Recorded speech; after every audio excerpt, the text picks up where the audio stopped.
Jean Behra, one of the most fiercely determined drivers of his era. A man whose career spanned motorcycles, Grand Prix racing, and endurance competition. A driver known for his relentless aggression on track, yet remembered more for the tragedy that befell him than for his immense talent. He was a racer from a time when courage meant everything, yet history has largely overlooked his contributions. This is the story of Jean Behra, the forgotten warrior of motorsport. Born in the working-class town of Nice in 1921, Behra wasn't raised alongside the elites of French society. There were no silver spoons or aristocratic connections, but what he did have, however, was something far rarer: unyielding grit. He began his racing journey not with cars, but with motorcycles. And in post-war France, he rose quickly through the ranks, earning fame as one of the country's most fearless two-wheel competitors. His style was aggressive, brave to the point of reckless, and it paid off. 4 successive French national championships followed between 48 and 51, and so too did the attention of car manufacturers. By the late 1940s, Jean made the leap to 4 wheels, sports cars at first, then single-seaters. It didn't take too long for the world to notice. Behra broke into Grand Prix racing in the early 50s, during what many call the golden and deadliest age of motorsport. Driving for teams like Gordini and Maserati, he didn't just survive, he thrived. Though the record books show 0 Grand Prix victories, statistics alone fail to capture the essence of Jean Behra. He was consistently quick, fearlessly tenacious, and always willing to dice it out with the best in the business. 1957 marked the pinnacle of Behra's racing career. Behind the wheel of the Maserati's new lightweight 250F, he showcased remarkable speed and tenacity.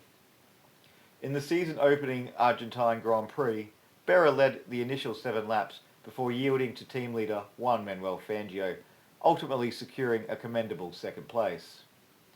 This performance set the tone for a year where Behra consistently challenged the sport's elite. His prowess wasn't confined to championship races. He clinched victories in several non-championship events, including the Pau Grand Prix, where he dominated with a 2-lap advantage, and the Modena Grand Prix, where he outpaced Ferrari's Luigi Musso.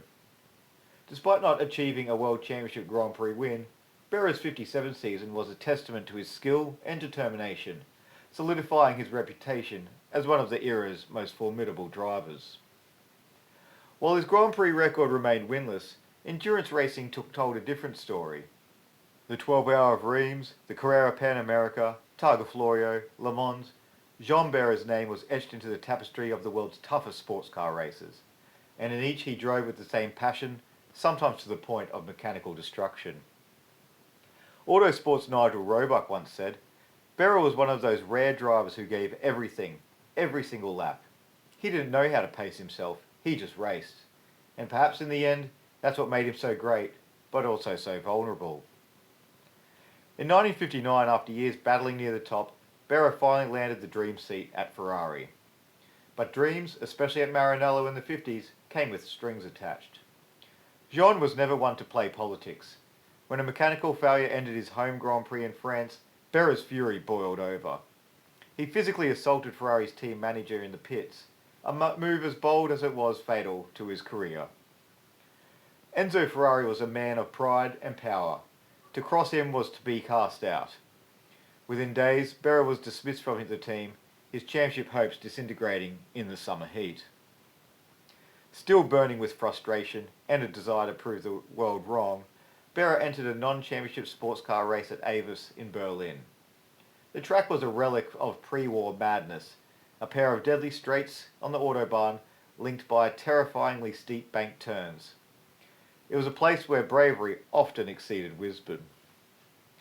On the opening lap of the support race, Behra lost control of his Porsche on the banking. The car struck a curb, launched into a concrete flagpole, and tore apart. Jean Behra was killed instantly.